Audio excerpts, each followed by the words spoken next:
Un navire fait naufrage dans la mer Égée. Les centaines de passagers luttent pour survivre.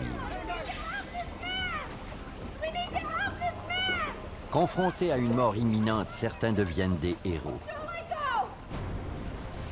Et d'autres font tout pour protéger leur vie. Keep her away! She'll kill us both!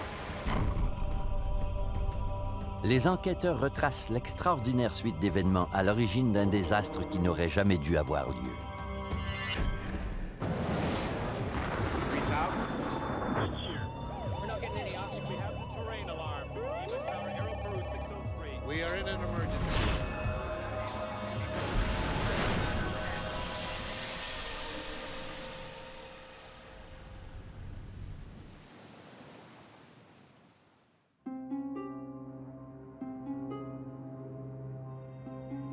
Voici Athènes, la capitale de la Grèce. Cette grande métropole existe depuis 3000 ans déjà. Elle doit sa position de choix dans l'histoire à sa position privilégiée en Méditerranée. Le Pirée est le quartier portuaire d'Athènes. Ses traversiers font constamment la navette entre la ville et les quelques 250 îles grecques éparpillées dans la mer Égée.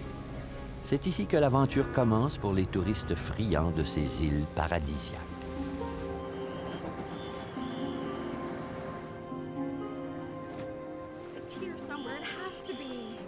Today would be good. I'm hurrying. Are you sure you don't got the... Nous sommes un mardi, le 26 septembre 2000. Christine Shannon et Heidi Hart sont deux amies venues en vacances de Seattle. Elles ont acheté des billets de traversier pour se rendre à l'île de Paros, située à environ 166 km au sud-est d'Athènes. Express, Samina? Express sounds good. How long's the ride? Christine a 32 ans et elle enseigne dans un établissement préscolaire. À 26 ans, Heidi vient d'obtenir son diplôme d'études universitaires. Elle veut s'orienter vers la gestion des affaires. Leur journée a mal commencé. Elle voulait visiter l'île de Santorin au sud de Paros. Okay, let's Oh, go. we have to hurry. Now I have the tickets. Let's go. On s'était un peu trop amusés à Athènes. On ne s'est pas réveillé à temps et on a raté le bateau qui devait nous emmener. Je n'avais jamais entendu parler de Paros. J'ai même demandé au guide de me la montrer sur une carte. Puis j'ai dit, ça n'a pas d'importance, allons-y. C'est la destination du prochain traversier, je veux me rendre ailleurs. Normalement, on n'aurait pas pris ce bateau. Christine et Heidi font partie des 472 passagers montés à bord du Samina ce jour-là. Avant d'embarquer, elles constatent une chose. Certains des navires du Pirée sont modernes, de construction récente. Mais ce n'est pas le cas du Samina. Le traversier sillonne la Méditerranée depuis 1966. Le Samina voguait déjà avant la naissance des deux vacancières. Il prendra sa retraite dans moins d'1 an, dans le parc à ferraille des navires décrépits. J'ai plaisanté avec Christine au sujet des canots de sauvetage. Je lui ai dit, si le navire coule, on sera dans de beaux draps. J'ai répondu, il n'y a pas d'iceberg dans la mer Égée. On ne risque pas grand-chose.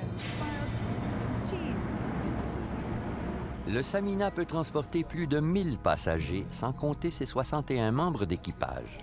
Aujourd'hui, le navire est à moitié plein. La néo-zélandaise Katrina Stark et sa cousine Sarah Davis voyagent en Grèce avec leur sac à dos.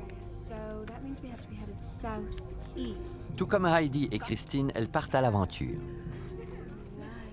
On n'avait rien planifié. On voulait juste monter à bord d'un navire prêt à lever l'ancre, quelle que soit sa destination. Celui-là devait se rendre à Paros. À 19h15, au bout de 2 heures de navigation, le soleil se couche. Mais les passagers n'accosteront pas avant 3 longues heures.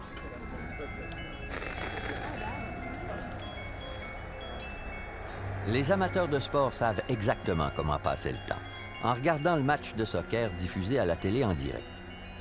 Le club vedette d'Athènes affronte le club de la ville de Hambourg, en Allemagne.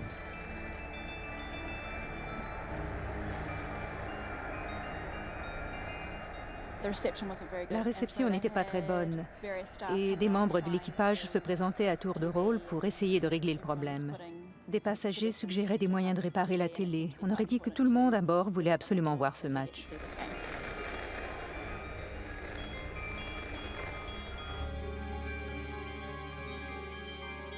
À 20 heures, le navire dépasse l'île de Kitnos. À cette vitesse, il devrait atteindre Paros vers 22h15, l'heure d'arrivée prévue. Mais le vent se lève et la mer devient houleuse. Ces vents du nord que les Grecs appellent mételmi sont fréquents à cette époque de l'année. Le Samina a bravé des mers bien plus démontées au cours des 30 dernières années. I'm gonna take a nap. Heidi et Christine sont maintenant seules sur le pont. Elles croient que leurs billets ne leur permettent pas de descendre au salon. Wake me when we're there. J'ai dit, on a des billets de 3e classe. Il va falloir rester sur le pont. On va passer une nuit affreuse, mouillée par les vagues et gelée.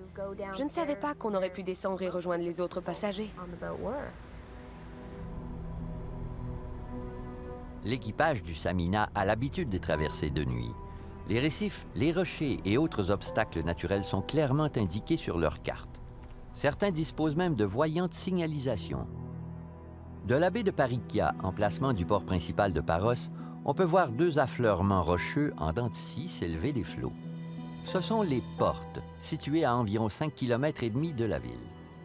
Les portes de Paros sont connues de tous les marins qui parcourent la Méditerranée, car malgré leur air accueillant, elles peuvent être dangereuses.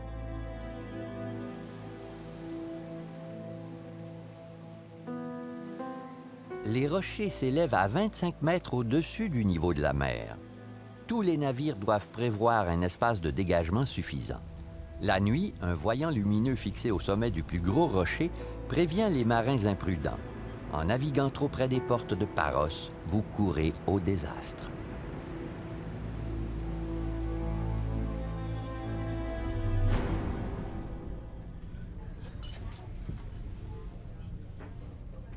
Le Samina atteindra Paros dans 2 heures.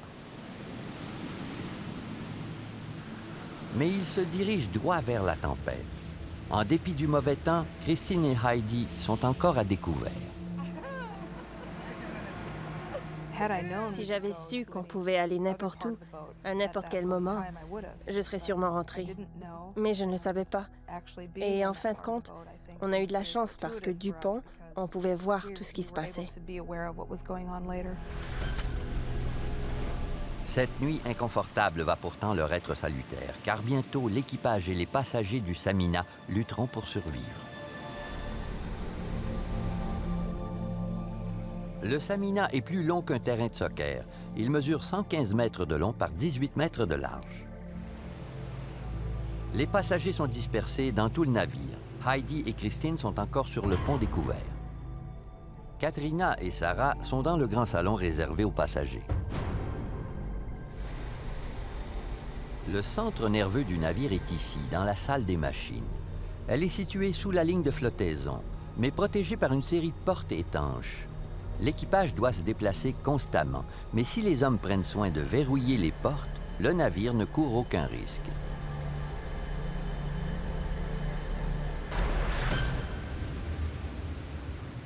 Pour atténuer les effets du roulis, le transbordeur dispose d'un système de stabilisation formé de petits ailerons qui se déploient sous l'eau. La traversée est plutôt rude, mais les passagers peuvent se déplacer sans problème.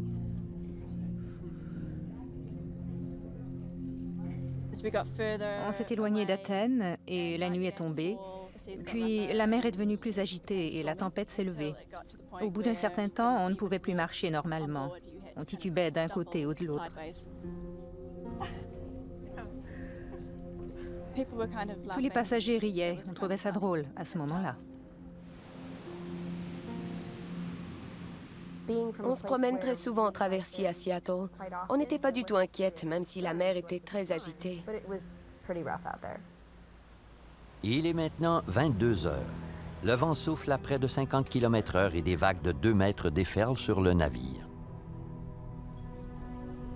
Malgré la tempête, la visibilité est bonne. On voit déjà les lumières de Paros à l'horizon. Le Samina a fait bonne route et il poursuit sa traversée à 33 km/h. Soudain, le navire roule brusquement à gauche. Le bateau a roulé assez violemment pour me réveiller, mais pendant quelques instants, je n'ai pas été très alerte. On n'arrête pas un bateau comme une voiture. Je savais que je n'aurais pas dû ressentir une telle force de gravité pendant qu'on virait. Christine m'a dit, je vois le rivage, on va bientôt accoster. Les phares des voitures de Paris-Kia sont clairement visibles à moins de 6 km de distance.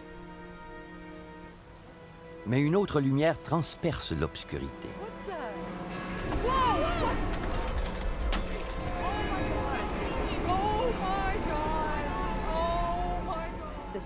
Un gros rocher a surgi de nulle part au beau milieu de la nuit. Je ne l'oublierai jamais. C'était un roc brun, escarpé et un peu sablonneux. Des projecteurs fixés au sommet projetaient de la lumière jusqu'en bas. On aurait dit un plateau de tournage. Un côté du navire a raclé le rocher. On était si près que j'aurais pu étendre le bras pour y toucher. On entendait le métal se déchirer en bas à l'intérieur du navire.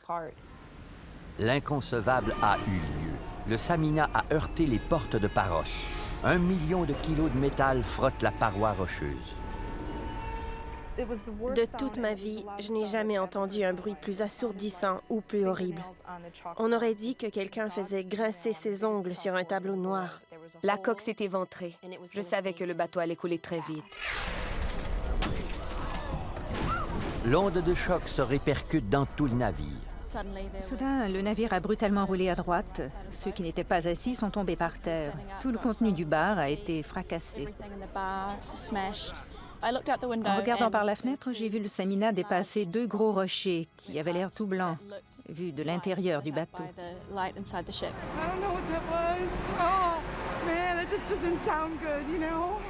Le temps ne suit pas un rythme normal dans une situation de ce genre. Mais je crois qu'1 ou 2 minutes se sont écoulées avant que le bateau ne s'incline d'un côté tout en piquant du nez. Puis, ça a été le chaos.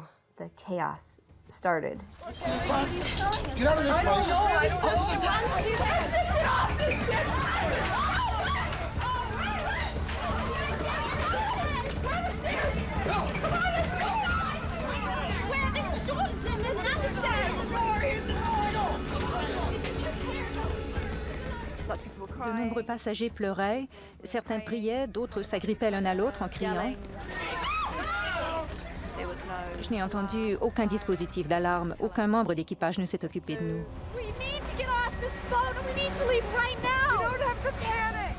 Christine m'a dit que le Titanic avait mis des heures à couler, mais ce n'était pas une question d'heures.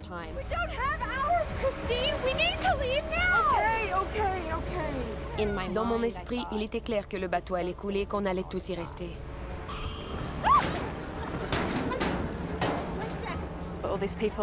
Tous les passagers essayaient d'attraper un gilet de sauvetage. Je suis plutôt grande et j'ai pu tendre les bras au-dessus des têtes pour en saisir 2. Aucun des 61 membres d'équipage du Samina ne vient à leur secours. Les passagers sont livrés à eux-mêmes. J'ai hurlé à Christine, j'ai trouvé des gilets de sauvetage.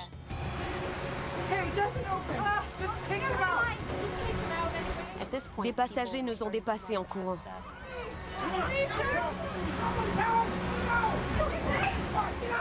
Je leur disais, prenez-les, en leur lançant des gilets de sauvetage. Les gens paniquaient.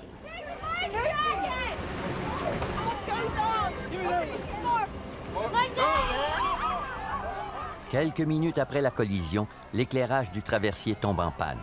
Les passagers seront plongés dans les ténèbres jusqu'à ce que les génératrices de secours s'enclenchent. On a lancé la première fusée. Une lueur rougeoyante a illuminé le bateau, aggravant le climat de terreur initial. Perdus au milieu d'une nuit noire, nous étions persuadés que le traversier allait couler. Le sort de plus de 500 passagers est en jeu et certains d'entre eux sont prêts à tout pour survivre.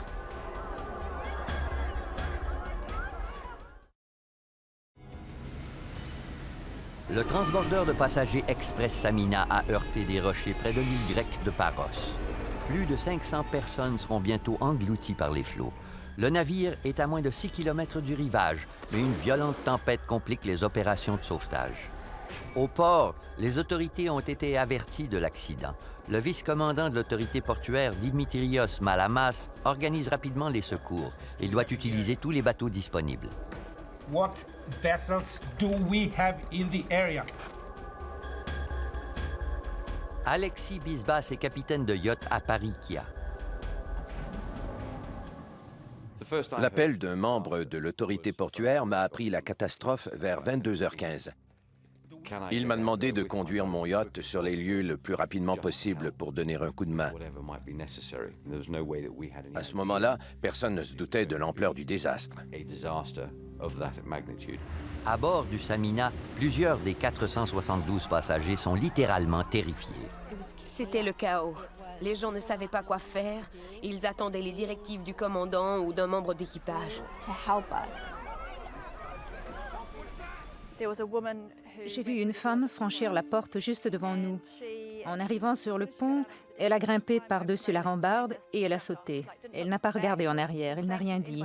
Elle a grimpé et elle s'est jetée à l'eau. Des gens tenaient leurs enfants au-dessus de la rambarde pour les jeter à ceux qui étaient déjà dans l'eau. C'était une scène terrible. Le vent gêne l'évacuation des passagers. Des gens se sont mis à descendre les canaux de sauvetage gonflables, mais comme ils n'étaient pas attachés au bateau, la tempête nous empêchait d'y monter. Dès qu'ils étaient gonflés, un coup de vent violent les renvoyait pratiquement à Athènes.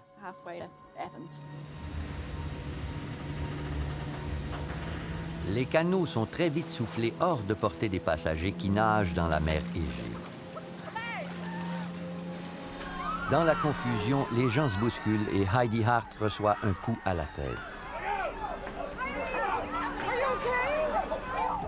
Je me disais sans cesse, si tu perds connaissance, tu es foutu.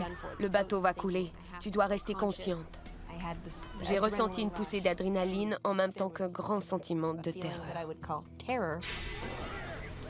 Je savais qu'il faudrait lutter pour survivre. Au bout d'un certain temps, j'ai senti que ma volonté cédait la place à l'instinct. Tout le monde se précipitait vers la poupe, l'arrière du bateau. Christine m'a regardée avant de dire « Va à la proue, vers l'avant ». Elle m'a répondu qu'il n'y avait personne là-haut. À ce moment-là, c'était la partie la plus sombre et la plus élevée du bateau. Elle a répété « Il n'y a personne ». Je lui ai dit « Je m'en fous, on y va ». Par chance, on y a trouvé un canot accroché au flanc du traversier. Heidi et Christine ont quitté le navire en perdition, mais elles sont encore à la merci de la tempête. Les gens n'ont pas sauté dans le canot en choisissant leur siège. On sautait vite et on restait à l'endroit où on avait atterri. On était donc tous entassés en désordre dans le canot. Durant la crise, la tension monte et la lutte pour la survie prend une mauvaise tournure. Chaque passager doit choisir sa voie, l'entraide ou la survie à tout prix. Il y avait 5 ou 6 hommes à l'arrière du canot, engagés dans une querelle. Ils se criaient des injures. Pendant que le traversier coulait, ils le désignaient du doigt tout en se disputant. Puis j'ai vu un homme nager vers le canot. Je me suis préparée à l'aider. Je me suis dit, il faut lui lancer une corde. Il ne porte pas de gilet de sauvetage.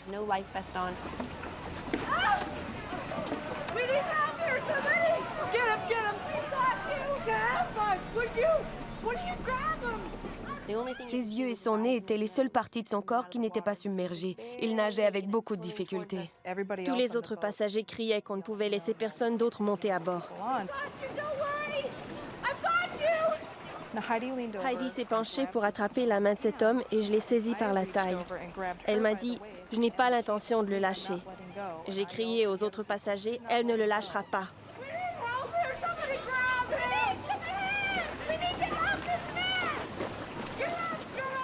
Je suis une petite femme. Je mesure à peine 1,52 m. Il m'aurait été impossible de le hisser dans le canot sans aide.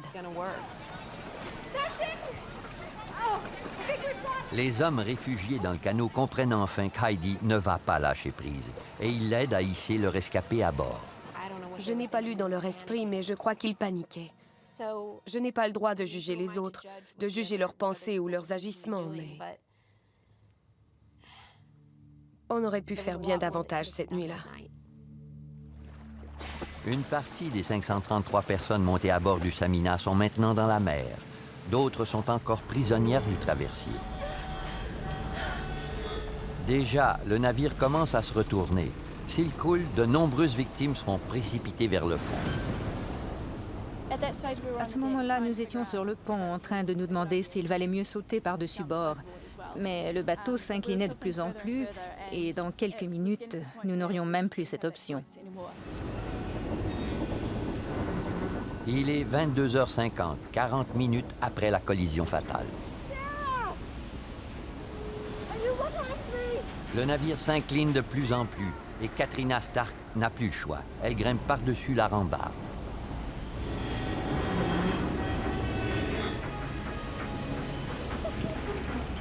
Le transbordeur est maintenant couché sur le côté. Katrina est assise sur la coque. Devrait-elle tenter de nager vers le rivage ou attendre les secours? Et pendant que je me posais la question, le navire a coulé soudainement en aspirant tout ce qui l'entourait vers le fond, y compris les passagers. Je ne sais pas combien de temps nous sommes restés sous l'eau, mais j'ai eu le temps de me dire « Ok, je vais mourir noyée. » J'ai même eu le temps d'accepter ma mort.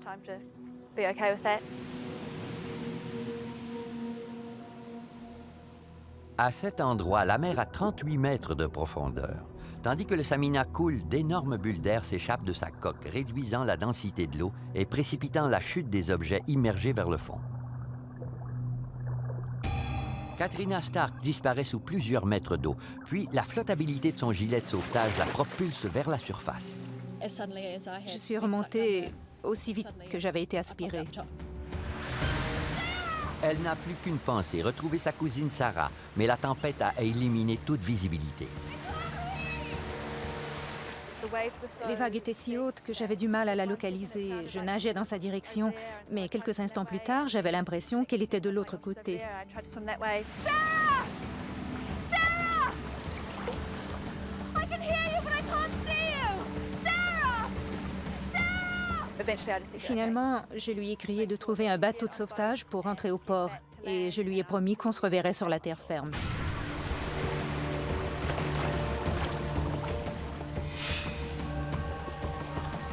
Vers 23h15, les premiers blessés arrivent au petit centre médical de Parikia, mais quelque chose cloche. On m'a emmené un homme sur une civière. Il était à demi conscient lorsqu'on lui a donné les premiers soins et sa tension artérielle était très basse. Mais pendant l'intervention de réanimation, je me suis rendu compte qu'il était sec. Il ne s'agissait pas d'un rescapé du Samina.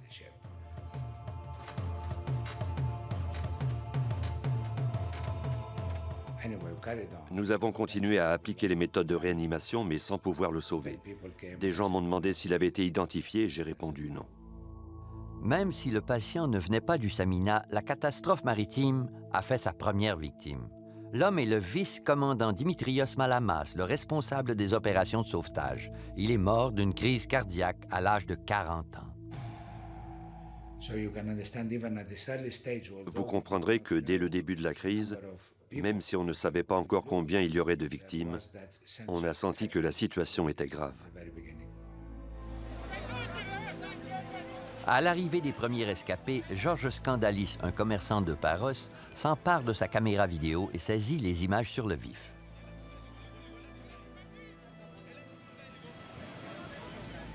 Un premier bateau de pêche s'approche du port. De nombreux naufragés y sont entassés. Le capitaine du yacht, Alexis Bisbas, cherche des survivants en compagnie des autres membres de la flottille de secours. En 3 voyages dans la mer déchaînée, il réussit à sauver 25 naufragés. Le plus étrange, c'est la façon dont les gens se comportent dans des situations de ce genre. On a tiré de l'eau un jeune homme qui tenait sa chaîne stéréo portative d'une main tandis qu'il essayait de s'accrocher à mon bateau de l'autre. On a fini par comprendre qu'il n'y arrivait pas à cause du système stéréo qui l'agrippait dans son autre main.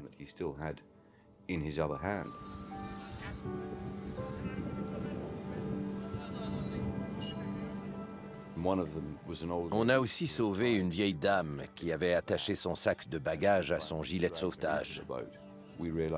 Tandis qu'on tentait de la hisser à bord du yacht, on a compris qu'un poids supplémentaire la maintenait dans l'eau. J'ai voulu couper l'attache du sac, mais elle m'a dit que ce n'était pas la peine de la sauver dans ce cas, parce que toute sa vie était dans son sac.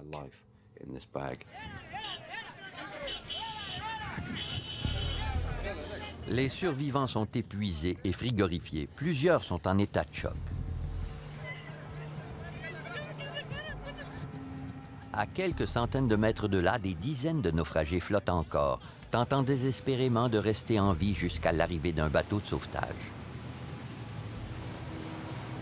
Katrina Stark et un naufragé inconnu sont accrochés aux mêmes débris du Samina. J'ai été surprise de découvrir que l'eau était chaude. Je m'attendais à ce qu'elle soit froide.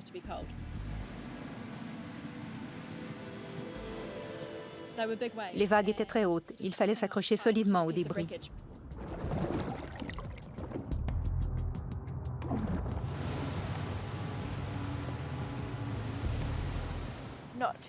Une vieille femme grecque se débattait non loin de nous. Elle ne savait pas nager et elle paniquait. Elle nous criait de venir la sauver.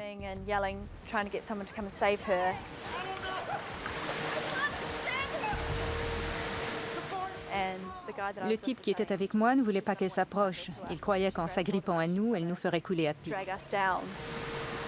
Keep her away! She'll kill us both! Forget her! Son regard était affolé. Elle paniquait visiblement. Et puis, une énorme vague a déferlé sur elle et elle s'est enfoncée sous l'eau. Elle n'est pas remontée à la surface. Elle s'est noyée.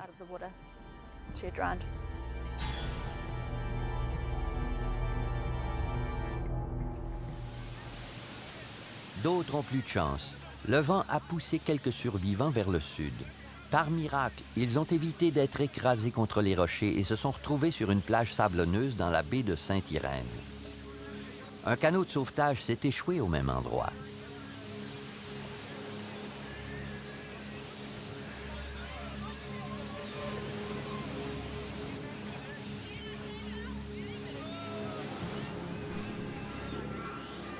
Même s'ils sont maintenant en sécurité, ces jeunes enfants n'oublieront pas leur aventure. Plus de 400 survivants ont atteint le port de Paros. Parmi eux, plusieurs ont connu l'horreur d'une immersion prolongée. On les conduit d'urgence au centre médical où le docteur Polyzoïdes a rassemblé une équipe de 15 médecins et infirmiers. Certains travaillent sur l'île, d'autres sont des touristes qui ont proposé leur aide. Entre 23h30 et minuit, les premiers noyés sont arrivés sur des civières. Même si j'ai 35 ans d'expérience comme traumatologue, cette expérience m'a vraiment secoué. C'est à ce moment-là que j'ai compris la gravité de la situation. À minuit, après avoir passé une bonne heure dans la mer, Katrina est enfin ramenée sur la terre ferme.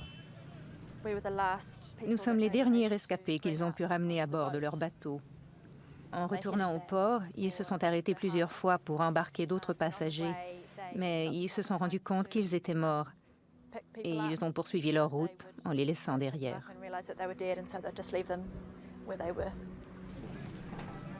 Katrina ne sait même pas si sa cousine a réussi à s'en tirer.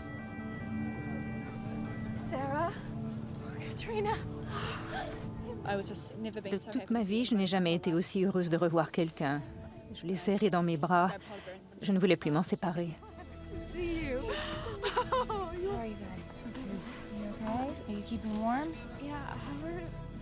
C'était absolument terrifiant. 5 ans se sont écoulés depuis, mais je fais toujours des cauchemars. Ce souvenir me fait encore pleurer. Ça a été une expérience traumatisante et assez effrayante, mais aussi un moment déterminant dans ma vie, parce que j'ai pu mobiliser toute ma force, toutes mes capacités pour survivre.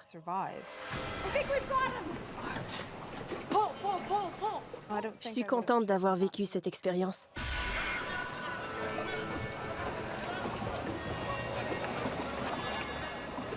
À minuit 30, plus de 2 heures après la collision, les sauveteurs commencent à récupérer les cadavres des noyés. J'ai vu tous ces corps qui flottaient sur les vagues. 1 heure auparavant, ils respiraient, ils vivaient. Et soudainement, ils sont morts. Ça m'a profondément affligé. Leur souvenir m'a hanté très longtemps. J'ai eu beaucoup de mal à oublier cette nuit. 25 noyades sont déjà confirmées. Les victimes ne cessent d'arriver et le docteur Polyzoïdes est vite submergé par l'ampleur de la tâche. Je ne savais plus où aller. Cet homme pouvait-il encore être sauvé? Devais-je encore m'acharner sur lui ou passer au suivant? C'était une véritable catastrophe. J'avais l'impression que la fin du monde débutait sur notre île. On se croyait dans un film, tellement l'atmosphère était irréelle. À toutes les demi-heures, on nous apportait d'autres corps. À 2h30, 60 cadavres reposent à Paros. Le centre médical est débordé et l'église Saint-Nicolas, située au bord de la mer, s'est transformée en morgue.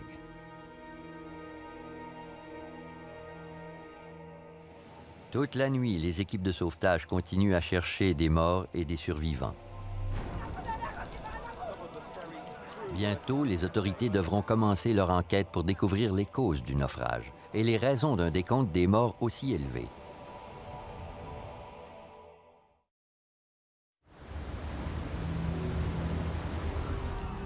Le transbordeur de passagers Express Samina a sombré dans la mer Égée pendant une violente tempête. La mort de 60 victimes est déjà confirmée et plusieurs naufragés ont besoin de traitements médicaux. À la levée du jour, les ravages de la tempête deviennent apparents. Un canot de sauvetage a été fracassé contre les rochers. Des canots gonflables ont été soufflés vers la rive sans aucun passager. Sur le bord de l'eau, des listes sur un babillard dévoilent le nom des survivants et de ceux qui sont portés disparus. Des cadavres seront rejetés sur la plage durant plusieurs jours encore. L'île de Paros ne contient pas suffisamment de cercueils. On en fait venir de l'extérieur. Même les spécialistes les plus expérimentés sont ébranlés par le drame. J'ai été tellement secoué que je n'ai pas dormi pendant 2 nuits. La 3e nuit, je me suis endormi, mais j'ai rêvé que mon fils se noyait. Très vite, le chagrin cède la place à la colère.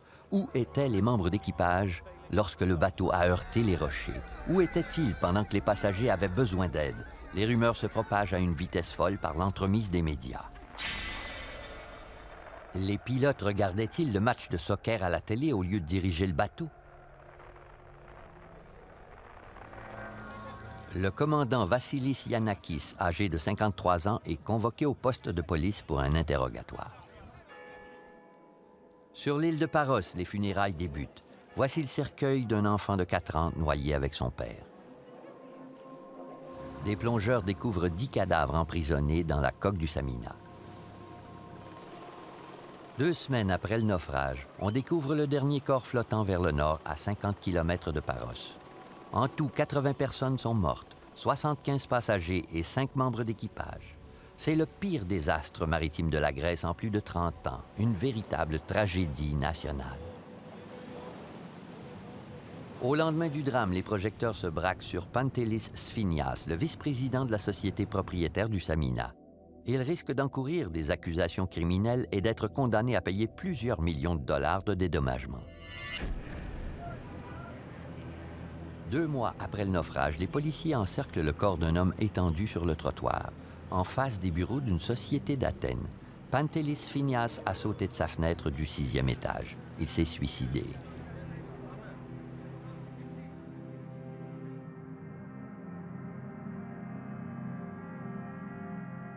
Les experts maritimes de l'Université technique nationale d'Athènes commencent leur enquête.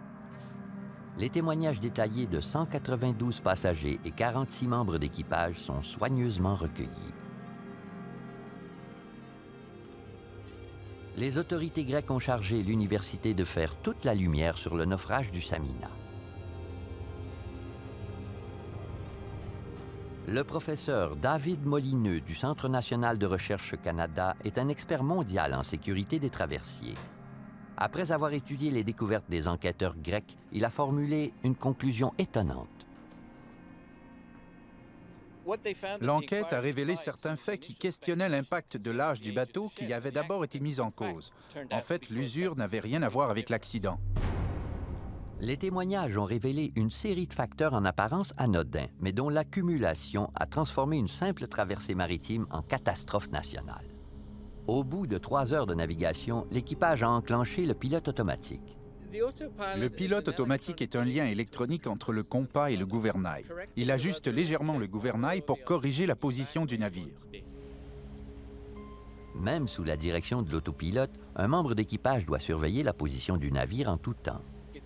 Il est déconseillé de laisser un bateau sur le pilote automatique, particulièrement par mauvais temps. Le vent, les vagues et le courant poussent constamment le bateau vers une direction et les composants électroniques du pilote automatique ne peuvent neutraliser cette dérive systématique. Tandis que la tempête se déchaîne, l'équipage déploie le dispositif stabilisateur du Samina afin d'améliorer le confort des passagers. Le dispositif utilise 2 petits ailerons de stabilisation pour contrebalancer le roulis du navire. Mais l'impensable se produit. Seul l'aileron de tribord s'est déployé. C'est extrêmement rare. Normalement, les 2 ailerons fonctionnent de concert. Avec un seul stabilisateur, un navire perd sa symétrie et le courant environnant est déséquilibré. Par conséquent, le navire dérivera toujours d'un côté plutôt que de suivre une ligne droite. Sans son stabilisateur de tribord, le Samina est impitoyablement tiré vers la droite. Cette anomalie lui sera fatale. Les commandants s'efforcent généralement de passer à un minimum de 740 mètres à gauche des portes de Paros. Mais le Samina suit une trajectoire de collision. Un membre d'équipage tente désespérément de gouverner le navire vers la gauche. Mais la manœuvre n'est pas assez rapide.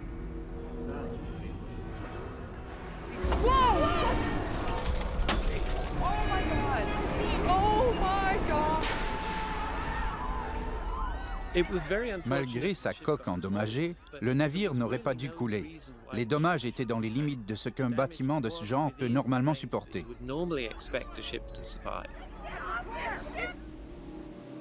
À 22h12, le navire heurte la face est du rocher le plus élevé.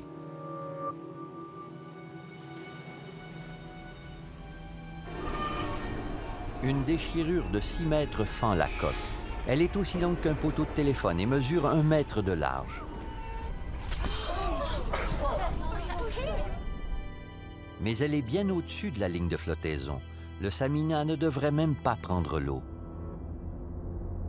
Quelques instants plus tard, le navire subit un 2e impact. L'aileron de stabilisation se plie vers l'arrière et perce le flanc du Samina comme un poignard. Cette nouvelle déchirure de 3 mètres est sous la ligne de flottaison. Mais le pire, c'est qu'elle a fendu la paroi de la salle des machines. Les générateurs tombent en panne et l'alimentation électrique est coupée.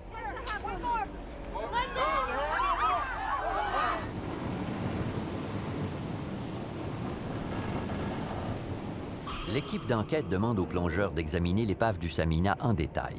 Lorsqu'ils se glissent à l'intérieur, ils découvrent la dernière pièce du casse-tête. Malgré ces 2 longues déchirures, le traversier aurait pu tenir la mer s'il n'avait pas subi les contre-coups d'une dernière erreur.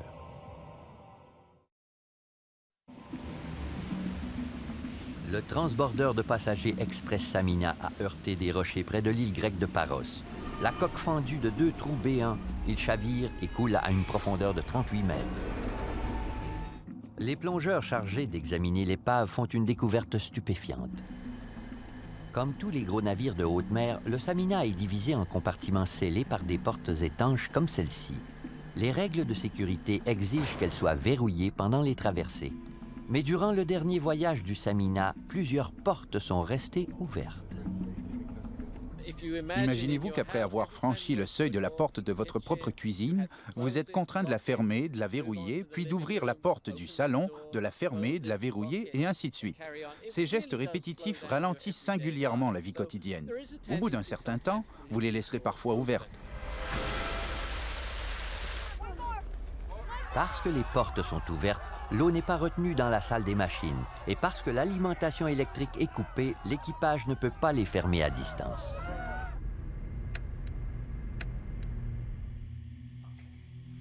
Les enquêteurs rappellent 29 membres d'équipage pour un second interrogatoire. Leur témoignage livre une description détaillée des derniers moments du Samina. À partir de ces données, l'équipe crée un modèle informatique. À 22h15, 3 minutes après la collision, le transbordeur a une légère inclinaison de 5 degrés à droite, mais l'eau s'engouffre rapidement par la brèche de la salle des machines. À 22h25, l'inclinaison est de 14 degrés. La déchirure de 6 mètres faite au-dessus de la ligne de flottaison est maintenant à portée de la mer déchaînée. C'est à ce moment précis que se scelle le destin du Samina et de 80 de ses occupants. Les dommages sont trop importants pour que le navire reste à flot. Le Samina était un transbordeur roulier ou un navire à chargement horizontal. Voici un navire roulier moderne. Les véhicules entrent par la porte arrière en marche arrière, puis repartent normalement une fois arrivés à destination. C'est un modèle rentable, mais doté d'une faille potentiellement dangereuse. Les pires catastrophes maritimes des dernières décennies impliquaient des navires d'une construction similaire. En 87, le Herald of Free Enterprise a coulé au large de Zeebrugge, en Belgique. 193 personnes ont perdu la vie. 850 autres victimes sont mortes lorsque le transbordeur roulier Estonia s'est englouti dans la mer Baltique en 1994.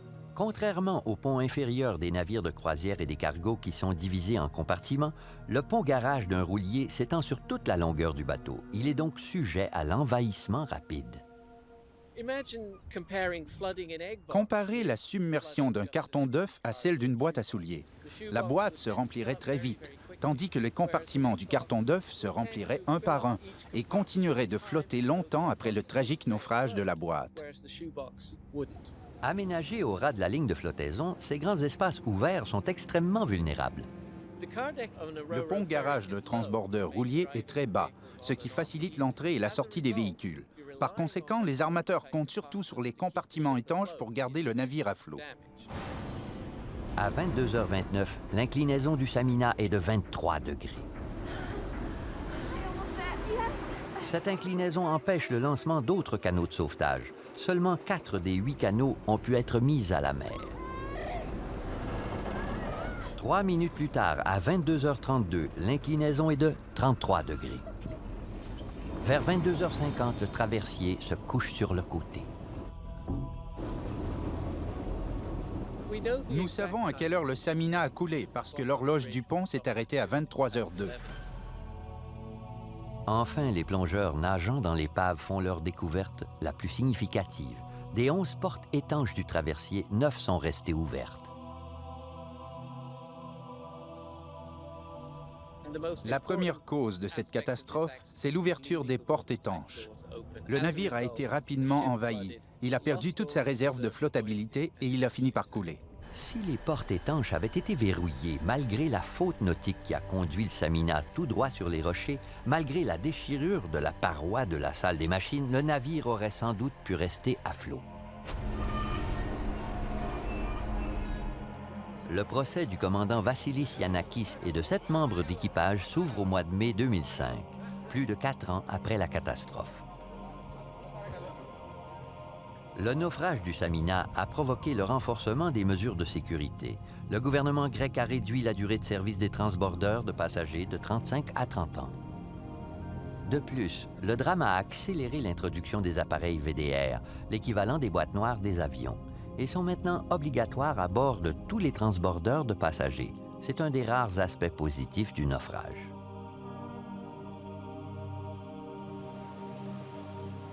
Katrina Stark est revenue à Paros pour la première fois depuis l'accident. L'émotion l'envahit progressivement. Ça a été une expérience traumatisante, mais je crois qu'elle a forgé ma personnalité. Je ne serais pas la femme que je suis devenue sans ce naufrage.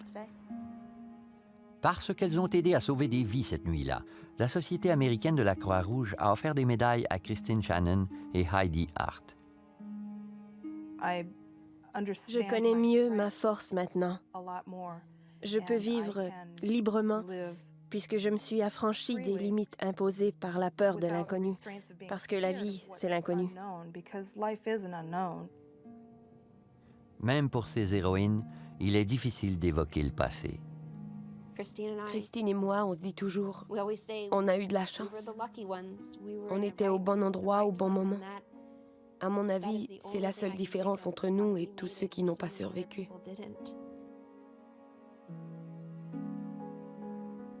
Ça me brise le cœur.